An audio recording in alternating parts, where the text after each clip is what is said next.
Marami nagsasabi na sa panahon ngayon, sobrang iksi na lang ng lifespan ng atensyon ng isang tao. Pwede nasa iyo ang buong atensyon niya ngayon, tapos maya-maya nasa iba na. Pero paano kung never mo namang na-experience na mabigyan ng buong atensyon? Ako nga pala siya, pero tawagin niyo lang ako sa palayo kong Bree. Isang Gen Z na never nakaranas ng masaya at buong pamilya. Ang kwento sa akin ng mama ko bata pa lang daw ako noong nagkahiwalay sila ni Papa. Ilang beses nilang sinubukan na ayusin ang problema nila pero wala na talaga. Minabuti na lang nilang maghiwalay ng landas sa halip na tumira sa isang bahay na puro pasakit at katoksikan lang ang meron.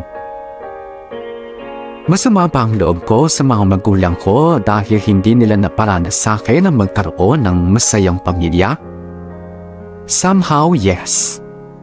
Kaya lang, marami kasi akong nakikita na buo nga ang pamilya pero magulo naman. Away dito, away doon. So kahit pa paano, naiintindihan ko rin kung bakit gano'n na lang ang naging desisyon ng mga magulang ko. Wala kasi o walang kaso sa akin kung palakihin nila ako nang magkahiwalay sila. Ang problema lang talaga never kong naranasan ang mabigyan ng buong-buo na atensyon kahit na nag-iisang anak lang naman ako. Mas maraming time ang mga magulang ko sa kanya-kanya nilang buhay. Bree! Bilisan mo na pagbibihis, mag-aalmusal na tayo. Sige po, tita. Oh, hindi ka pa ba tapos magbihis, Bree? Tapos na rin po ako, ma. Halika na, te. Luto na tong agahan. Hay, salamat. Magkakape lang po ako, ha. At bakit? Masyado na po akong tumataba, O ano naman kung tumaba ka? Mas okay nga yan kesa maging butot balat ka. Ma, ayoko naman sumikip yung mga uniforme ko, no? Ay nako, dapat nga kumakain ka ng maraming almusal para hindi ka nabili ng snack. Tipirin mo yung baon na binibigay sa'yo ng mama mo. Oo nga naman, Bree. Hindi porket sa private school kita pinag-aral, ibig sabihin nun marami na tayong pera. Lo, pinagtulungan pa ako ng magkapatid, oh. Pinapaalalahanan ka lang. Nga pala ate, next week na yung paglipat namin ni Calvin sa bagong apartment. Nako, next week na ba yon? Ang bilis naman yata. Alam mo naman yung si Calvin Matagal nang pinaghandaan yung pagbubukod namin. Oh, tita, dalawa na lang kami ni mama na maiiwan dito. Papasyal-pasyal pa rin naman ako dito, lalo na tuwing weekends. Tita, alam mo namang ikaw lang yung kaklose ko, Si mama palagi namang busy yan. Ayaw mo yun? Kapag umalis na ako dito, mas magkakaroon kayo ng time mag-ina.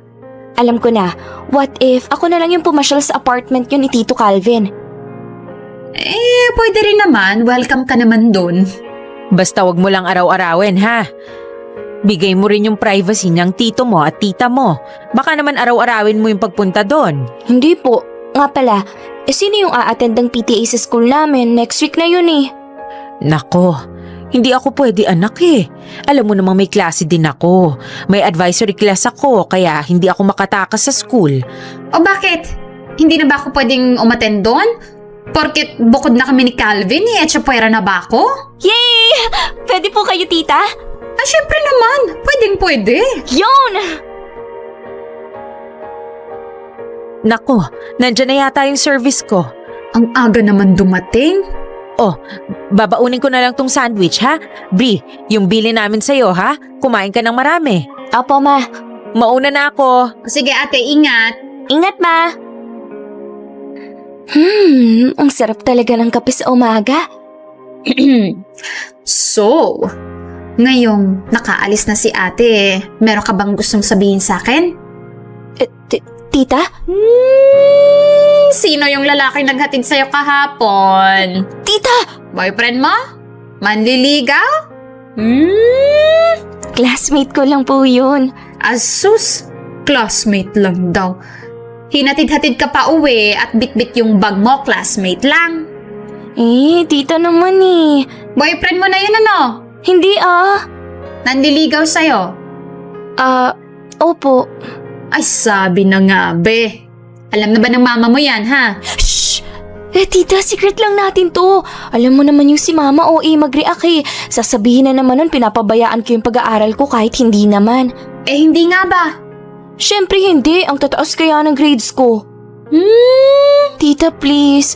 Promise mo sa akin na hindi mo sasabihin kay Mama, please. O sige, sa isang kondisyon. Po?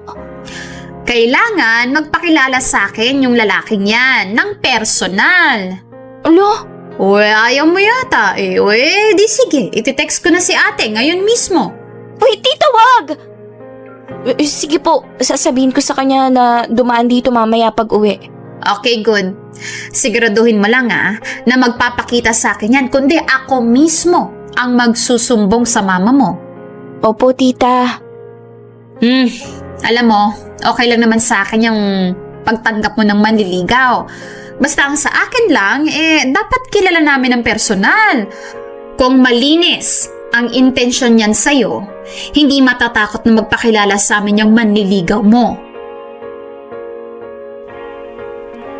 Introducing Tita Cheche, ang kaisa-isang kapatid ng mama ko.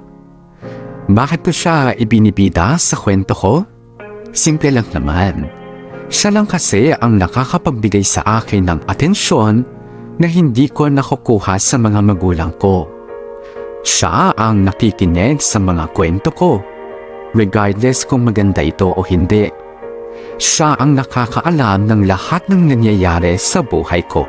Nung naghiwala yung mga magulang ko, naiwan ako sa poder ng mama ko na wala namang time para sa akin dahil busy siya sa pagiging isang public school teacher. Hindi naman siguro lingid sa kaalaman natin na karamihan sa mga teacher na kagaya ng mama ko ay napakaraming gawain bukod sa pagtuturo.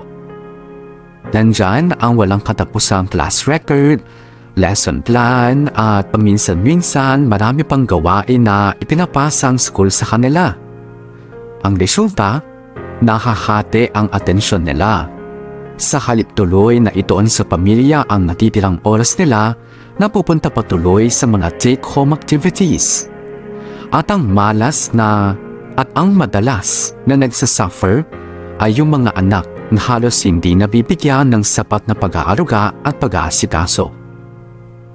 Sa kalagayan ko, hindi ko masyadong dinadamdam ang kakulangan ng atensyon ni mama sa akin. Total nandiyon naman ang tita Cheche ko. Siya na halos ang naging nanay at ate ko. Siya ang napagsasabihan ko ng mga sikreto ko at siya rin ang nakakasama ko sa mga mahalagang okasyon sa buhay ko. Eto kaya, tita, okay na ba tong dress na to? Parang nakukulangan ako eh. Pero tita, favorite color ko tong yellow at saka ang ganda niyang tignan sa akin Bagay na bagay sa skin tone ko. Diba, babe? Oo, pero mas bagay ka sa akin eh. Sira, tinatanong ng maayos eh. Kahit ano namang isuot mo babe, maganda ka eh. O sige, ganito na lang. Yan na lang ang isuot mo sa umpisa ng program and then maghahanap tayo ng mas bonggang dress para sa 18 Roses. Okay ba yon? Okay po, tita. Babe, ako last dance mo ha. Oo naman, syempre. Ano ka mo? Last dance? Opo, tita. Bakit? Hindi ba pupunta ang daddy mo? Hindi ko pa po alam mukhang malabo po. Natanong mo na ba sa mama mo? Hindi pa po. O tanong mo muna. Para sure tayo. Kumusta yung paghahanap niyo ng susuotin mo sa debut? Okay naman ma. Nakahanap na po kami ng para sa umpisa ng program tapos yung para sa 18 Roses, mag-rent na lang po. Okay. Natanong mo na. Po? Ano yun? Anong itatanong? Ma, makakapunta po kaya si Papa sa debut ko? Yun ang hindi ko alam. Di ba nagkakausap pa naman kayo, ma? Pwede niyo po bang tanungin sa kanya? O sige, hayaan mo't ite-text ko. Sige po. Kailan pwedeng malaman kung makakapunta siya? Hindi ko lang sure. Alam mo naman yung papa mo, may pagka-busy yun eh. Okay po. Bakit hindi na lang ikaw yung kumausap? May Facebook naman yun ah. Hindi naman nagre-reply sa Facebook yun eh. Ay, bukas tawagan natin. Ngayon na ma. O kaya mamaya para malaman na natin kung makakapunta siya. Oo na. Teka, bakit ba madaling-madali ka namang malaman kung makakapunta siya o hindi? Para mailagay na po sa program. Sabihin mo na kasi yung totoo. Tita! Anong totoo? Meron ba akong hindi nalalaman? Go na, Bri. Sabihin mo na. Ganon din naman malalaman din ni ate yan. Mainam na ngayon pa lang, masabi mo na sa kanya. Ang alin? Ano kasi ma, kaya gusto kong malaman kung makakapunta si Papa. Para sana malaman ko na kung sino yung last dance ko sa 18 Roses. Kasi kung hindi siya makakapunta, si Kenny na lang yung ilalagay ko. Kenny? Sinong Kenny? Classmate ko po. Boyfriend niya, ate. Tita naman eh. Boyfriend? May boyfriend ka na? Opo. Teka, bakit hindi ko alam to ha? Bakit kayong dalawa lang nakakaalam? Ate, nahihiya pa kasing magsabi yung bata. Nagdadalaga pa yung anak mo hayaan mo na. Di ba ang kabilin-bilinan ko wag ka munang magbo-boyfriend hanggat hindi ka pa nakakatapos sa college? Ate, Ni hindi mo man lang pinakilala sa akin yung lalaki na yan bago mo sagutin. O baka naman hindi nanligaw sa'yo. Baka bumigay ka kaagad. Paano ko ipapakilala sa'yo palagi ka namang wala? Darating ka sa gabi, kakain ka lang saglit tapos class record na naman aasikasuhin mo. Pag weekend naman, nagsaseminar ka na hindi mo na nga ako kinakausap eh. Hindi mo nga alam yung mga nangyayari sa buhay ko. Ano ka mo? Buti pa nga si Tita Che, kahit nakabukod na palagi pa rin updated sa akin. Busy ako sa pagtatrabaho para sa'yo. Para mabigyan ka ng magandang buhay at para mabili lahat ng pangangailangan mo. Tapos pagbo-boyfriend pa yung uunahin mo? Kasi hindi lang pera niyo ang kailangan ko. Kung may time lang sana kayo para kilalanin si Kenny, hindi sana kayo nagkakaganyan. Ang problema sa inyo, napaka-OA niyo mag-react eh. Hindi niyo pa nga kilala yung tao. Si Tita Cheche nga kilala na si Kenny eh. Hindi nanguhusga ng ganyan. Tapos kayo walang kaalam-alam, kayo pa yung may ganang manghusga? Aubrey, hindi kita pinag-aral sa private school para sagot-sagutin lang ako ng ganyan ha? Walang kinalaman yung pag-aaral ko dito, ma. Walang kinalaman yung eskwelahan ko sa nararamdaman at pinagdadaanan ko. Tungkol to sa kawalan nyo ng time sa akin bilang anak nyo. Mas itinuturing nyo pa nga atang anak yung mga estudyante nyo eh. Dahil nagtatrabaho ako ng mabuti para sa akin na naman? Para sa future ko? Paano yung present, ma? Kaka-future nyo, wala na kayong alam sa pinagdadaanan ng anak nyo. Aubrey, bumalik ka rito! Aubrey! Never naman talaga ako nagdamdam sa kakarampot na atensyon na nakukuha ko kay mama. Gaya nga ng sinabi ko, nandiyan naman kasi si Tita Cheche para punan yung mga pagkukulang na yon. Pero nagpasama ng loob ko yung naging reaction niya nung nalaman niyang meron na akong boyfriend nang hindi sinasabi sa kanya. As if naman kasalanan ko kung bakit hindi niya alam ang mga kaganapan ko sa life. Siya naman tong madalas nawala. Kung nandito man siya sa bahay, wala naman sa akin ang atensyon niya kundi nasa class record, Manila paper at laptop. Bibihira siyang mag-alap ng time para kausapin ako o para alamin ang mga pangyayari sa buhay ko. At ngayong marami ng pagbabago sa buhay ko nang hindi niya alam parang ako pa ang may kasalanan. Yun ang kauna-unahang pagkakataon na sumama ang loob ko kay mama. Doon na rin unti-unting nabuo ang nagkapatong-patong yung mga hinanakit ko sa kanya dala ng kawalan niya ng oras para sa akin. Dati-rati kasi hindi ko masyadong naiisip ang mga kakulangan ni mama. Pero ngayong hindi sa amin nakatira si Tita Cheche, mas madalas na akong mag-isa. At sa tuwing dumarating yung mga pagkakataon na wala akong makausap, kung ano-anong pakiramdam ang bumabagabag sa akin. Isa nga doon ang feeling na parang walang nagmamahal sa akin. Update mo ako babe kapag nasa bahay ka na ha. Sige, babe. Oh, Bakit parang pagod na pagod ang babe ko? Ang dami kasi namin ginawa sa school eh. Akads tapos may paparating pa kaming event. Kami yung nakatoka na mag-asikaso sa preparation. Ganun ba babe? O sige, bawi ka na lang sa pahinga pagdating sa bahay. Yes, babe. Tawagan mo ako mamaya ha, video call tayo. Okay. Bye muna babe, update mo na lang ako. Bye, babe. I love you. I love you. Ay, sana naman may pagkain. Oh, ginagabi ka yata ng uwi. Dami pong activity sa school eh. Hindi pa ako nakakapagsaing. Ikaw na lang muna. Ha?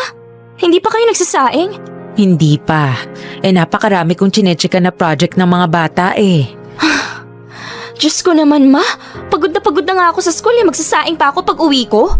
Kung gusto mo, bumili ka na lang ng lutong kanin dyan sa kanto. Pati ng ulam, bumili ka na rin. Ma naman eh. Kung alam niyo palang marami kayong gagawin at hindi kayo makakapagsaing, sana dumaan na kayo sa karinderya kanina. Malay ko bang gagabihin ka ng uwi? Hindi ka naman kasi nagsasabi eh.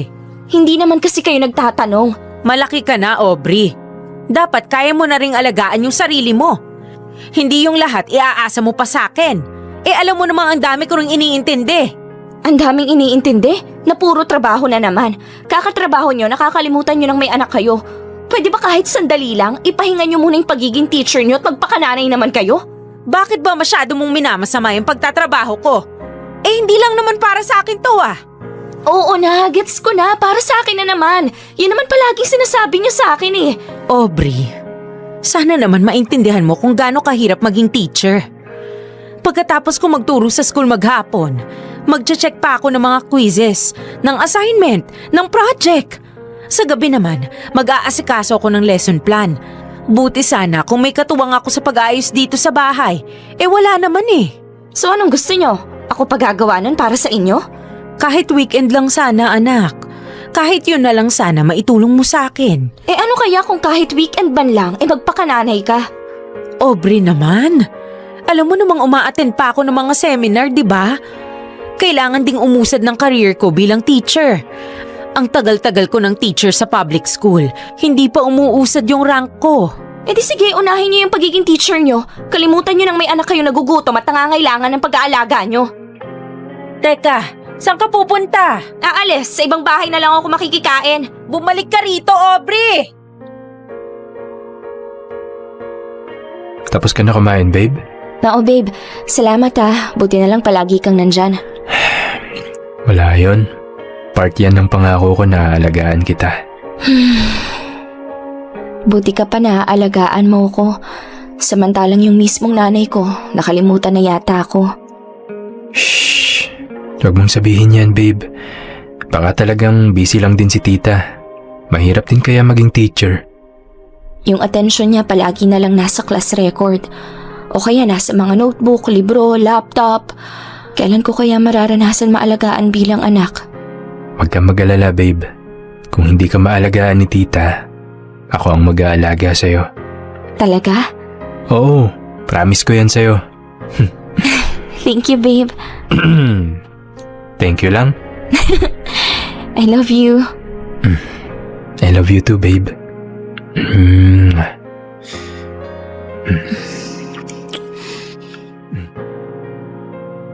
Hindi ko na nga napigilan ang sarili ko na maglabas ng sama ng loob kay mama. Ipon na kasi yung mga hinanakit ko. Narealize ko na all along meron pala talaga akong kinikimkim na sama ng loob na ngayon ko lang napagtuunan ng pansin. Siguro noong mga panahon na yun, I was too young to understand kung bakit buhos na buhos ang atensyon ni mama sa trabaho niya. Lalo na tuwing naikukumpara ko siya sa ibang magulang na walang take-home na trabaho. And at some point, hindi ko maiwasang hilingin na sana iba na lang ang naging mama ko. Or at least sana hindi na lang siya naging teacher. Sana mas marami siyang time para sa akin. Mahirap ang magkaroon ng kahati sa pagmamahal ng mga magulang. Lalo na kung hindi naman tao ang kahati mo. Mabuti na lang at may isang taong nagparamdam sa akin ng buong pagmamahal.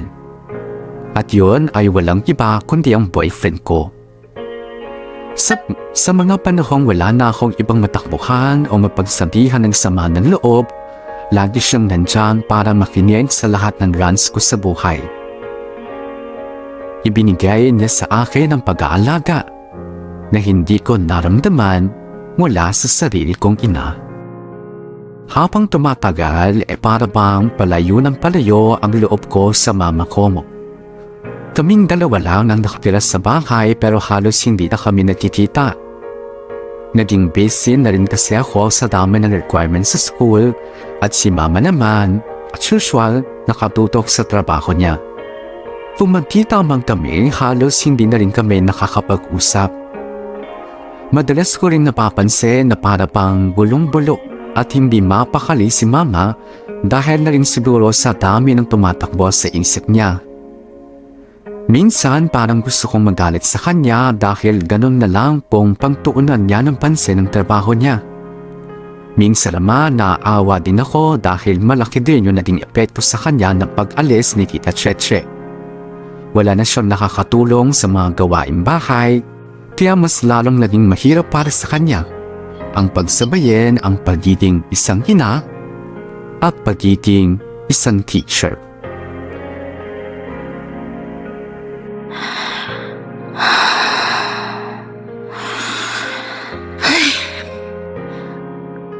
Bri, anak? Bumangon ka na dyan, kakain na tayo ng hapunan. Hindi pa ako nagugutom, Ma. Maghapon ka nang nakahiga. Lalo kang magkakasakit niyan. Maghahain na ako, ha? Sumunod ka na. Okay, Ma. Ay, makapango na nga. Ang lala talaga ng hilo ko. Oh, kain na. Ano bang nararamdaman mo at maghapon ka nang nakahiga? Masakit puson ko tsaka nahihilo ko. Ganun ba? Uminom ka naman na ng gamot, di ba? Hindi pa rin nawawala? Hindi pa nga eh. Gusto mong magpa-check up bukas? Hindi na, mukhang hindi naman na kailangan. Anong hindi na kailangan? Maghapon kang nakahiga dahil sa nararamdaman mo. Mainam nang mapatingnan yan para maagapan kung ano man. Hindi na nga kailangan, natural lang to. Anong natural pinagsasasabi mo? Buntis ako, Ma. Ha? Ano? Huwag mo akong pinaglololoko bata ka, ha? Hindi magandang biro yan. Nakabuo kami ni Kenny. Pangatlong PT ko na, puro positive yung lumalabas. Bakit parang wala lang sa'yo? Parang hindi ka naman lang nag-aalala. Bakit? Ano ba dapat maging reaksyon ko? Dapat ba ako magpanik? Required bang maging OA kapag nabuntis? Bri, ang bata-bata mo pa. Hindi ka pa nga nakakagraduate sa college eh. Ano naman? Marami naman dyang nanay na pero nag-aaral pa sa college. Hindi yun ang pangarap ko para sa'yo. Ang gusto ko, makapagtapos ka muna bago ka. Di sana ginabayan niyo ako kung yan talaga yung pangarap niyo para sa akin. Hindi yung inuuna niyo pa yung mga lesson plan niyo, yung mga seminar niyo. Puro kayo, pangarap para sa'yo, para sa atin. Palagi naman kayong wala. Bri, kailan mo ba maiintindihan na iba ang diskarte ko bilang nanay at teacher? Hindi madali para sa akin ang pagsabayin pareho. Ang kailangan ko lang, makipagtulungan ka. Tulungan mo rin yung sarili mo. Ay, naku. Napakaraming drama. Yan ang ayaw na ayaw ko eh. Makaalis na nga lang muna dito. Saan ka pupunta? Sa asawa ko. Kasi siya palaging nandyan, hindi kagaya niyo na palaging wala.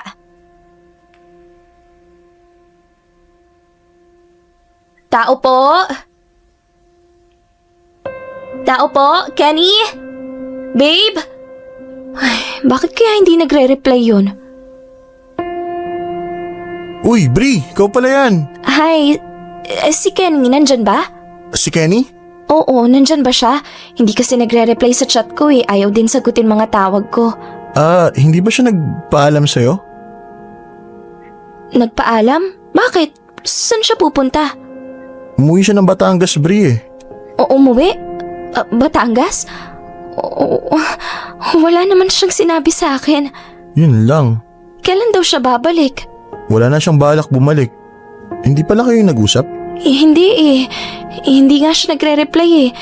Hindi niya rin sinasagot yung mga tawag ko. Patay tayo dyan. Mark, Baka naman nandyan lang siya sa loob. Huwag mo naman siyang itago sa akin o parang awa mo na. Nako Bri, kahit pumasok ka pa, kahit halugugin mo pa yung buong apartment, wala siya dito. Mark, buntis ako. Hindi pwedeng umuwi na lang siya sa Batangas nang basta-basta. Hindi ko alam yung address nila doon. Yun na nga eh. Kaya nga siya umuwi kasi buntis ka. Ano? Natatakot siya. Hindi pa raw siya handa. Hindi pa raw niya kayang maging ama. Hindi yun ang sabi niya sa akin. Ang sabi niya papanagutan niya ako. Hindi niya ako iiwan. May pangako siya sa akin. Aubrey, nakakalungkot man pero mukhang hindi niya matutupad yung pangako niya sa'yo. Pambihira naman. Hindi pwede yun, Mark. Umalis ako sa amin. Wala akong matatakbuhan. Si Kenny lang yung inaasahan ko. Pasensya ka na talaga, Bri, pero siguro mas mabuting bumalik ka na lang muna sa inyo. Wala ka ng Kenny na aasahan. Siya mismo na duwag na harapin yung responsibilidad niya eh. So ano to? Ako na lang mag-isa? Magkasama namin ginawa to pero ngayon nagbunga na. Solo na lang ako? Parang gano'n na nga. Sorry talaga ha. Alam kong hindi madali yung sitwasyon mo pero wala ka namang ibang matatakbuhan ngayon kundi yung pamilya mo din eh. Kaya umuwi ka na lang muna sa inyo. Sorry, Aubrey.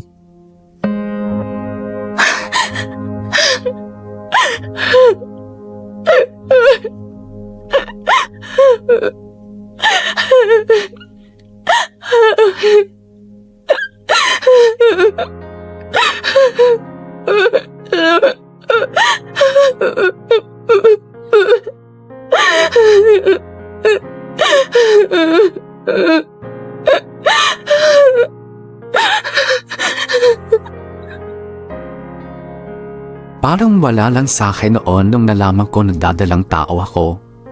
Alam ko kasing kayang-kaya ko ang sarili ko. Lumaki na ako hindi naaalagaan ng magulang ko eh. Isa pa, naniniwala kong hindi ako pababayaan ng boyfriend kong si Kenny.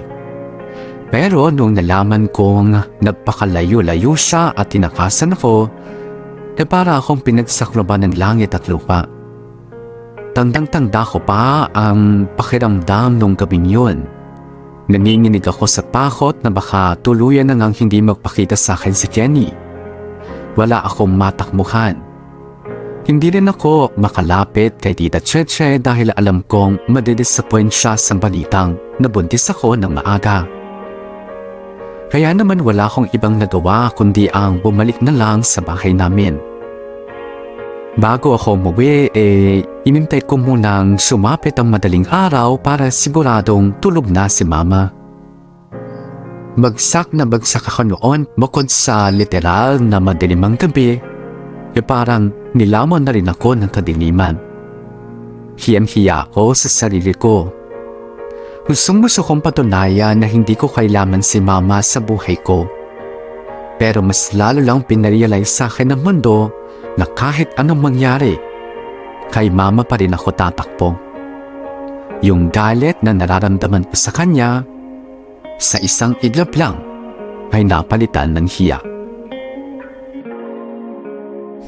Napakahirap ng gumalaw. Ganito ba talaga pakiramdam ng buntis? Ay, nakakapagod. Aga niyo yata umuwi. Maagang natapos yung lakad ko eh. Oh, may dala akong pagkain. Magmerienda ka muna. May uwi ba kayong ulam? Nagsaing na ako. Nagsaing ka? Dapat hinintay mo na ako. Hirap na hirap ka nang gumalaw oh. Kung hihintayin pa kita, baka hating gabi na tayo makapaghapunan. Ito na nga eh.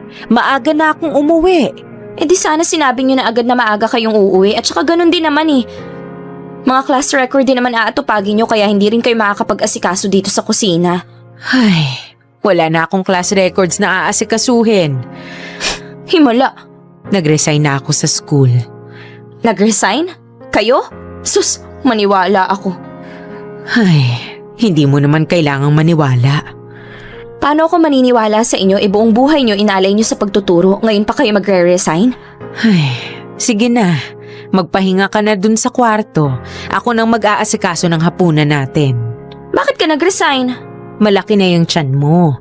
Few weeks from now, manganganak ka na. Kailangan mo ng katuwang sa pag-aalaga sa anak mo. Pero hindi mo kailangan mag-resign. Kailangan ko.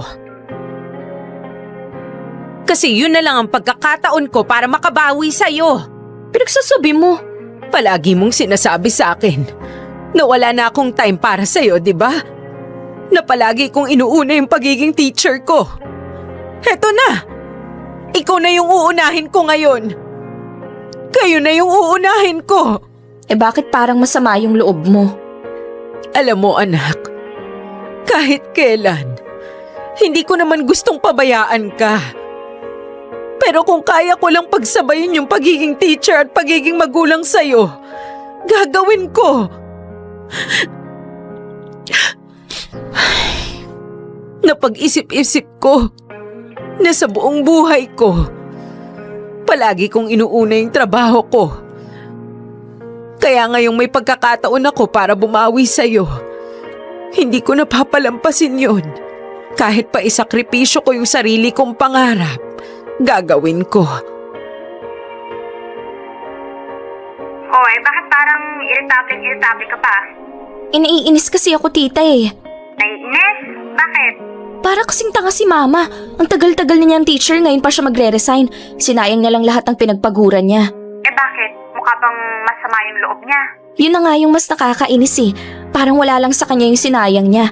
Buong buhay niya yun eh. Binuhos niya pagod at panahon niya doon tapos pakakawalan niya ng ganun-ganun na lang. Kasi nga, kailangan na mag-aalaga sa'yo.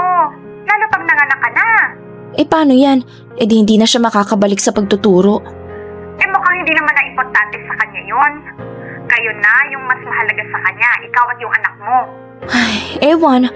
Para kasing hindi nag-iisip bago nag-resign.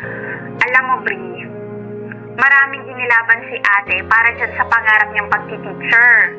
Kaya sigurado ko na pinag-isipan niya ng maraming beses bago mag-resign. Talagang mahal niya lang kayo ng anak mo, kaya niya nagawa yun. Ay, nakakainis. Sus, naiinis ka ba talaga? O nagigilty ka? Kasi magkaiba yun. Ba't naman ako magigilty? Eh, hindi ko naman sinabi sa kanya na mag-resign. Hindi nga. Pero ginawa niya yun para sa'yo. Baka nagigilty ka lang kasi aminin man natin o hindi, ikaw ang dahilan kaya siya nag-resign. So, konsensya ko pa, ganun. Oo, pwede rin. Natatats ka sa ginawa niya pero nahihiya ka lang aminin. Bakit kasi hindi na lang yun ang tingnan mo?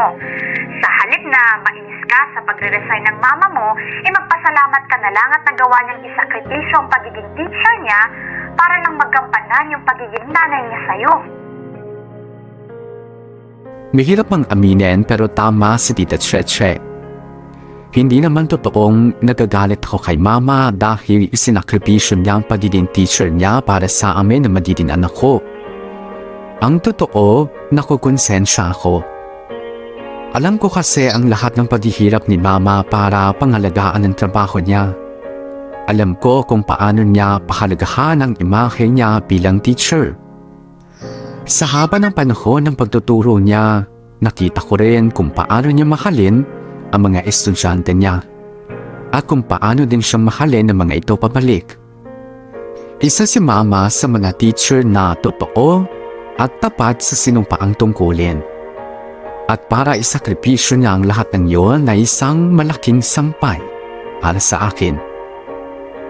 Para magkaroon ng pansamantalang income, ay nagbayan siya ng kung ano-ano si mama habang tumatanggap ng racket sa pagtututor. Ako rin naman, ayoko rin namang maging sobrang pabigat kaya kahit papaano ay tumutulong na rin ako sa kanya. At sa mga panahong unti-unting nanunumbalik ang magandang pagsasama namin ni mama, napuno ako ng tuwa. Oo, nakukonsensya pa rin ako sa tuwing naiisip kong kinailangan pang isakripisyo ni mama ang trabaho niya, pero hindi ko itatanggin matagal ko nang gustong mangyari ito. Ang maramdaman na meron akong ina na nagmamahal sa akin. At tuluyan ko na ngang nakalimutan ang lahat ng sama ng loob ko kay mama. Tita, palagay mo okay na tong suot ko? Napakasimple naman yan. Wala na bang iba? Masyado ng bongga yung ibang damit ko dyan eh. Ayos lang yon. Minsan lang naman mag-birthday si Ate Josie eh. Gandaan mo na yung isusuot mo. Baka mamaya magalit pa sa akin yun. Ayaw na ayaw pa naman nun na natatalbugan siya. Hindi yan. Baka nga matuwa pa yun eh. Go na, magbihis ka na. Naku, ngayon pa umiyak si baby kung kailan gumagayak na. Teka lang tita ha, patatahanin ko lang saglit. Pep. Ako na ang magpapatahan kay baby. Sige na, ituloy mo na yung pagbibihis mo. Sige po.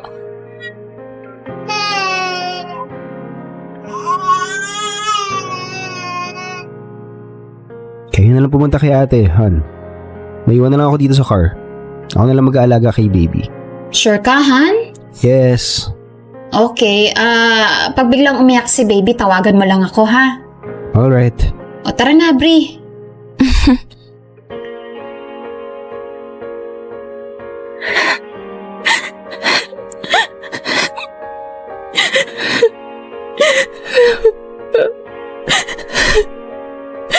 Sige na, Bri. Ilapag mo na yung bulaklak sa puntod ni ate.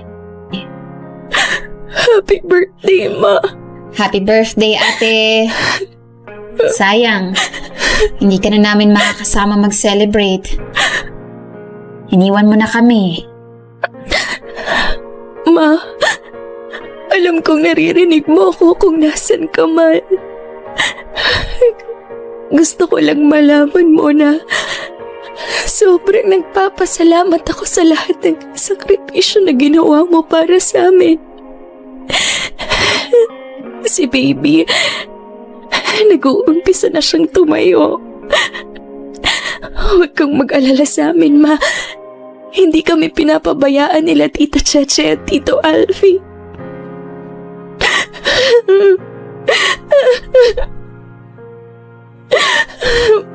Ma, sana mapatawad mo na ako sa mga pagsagot-sagot ko sa'yo noon.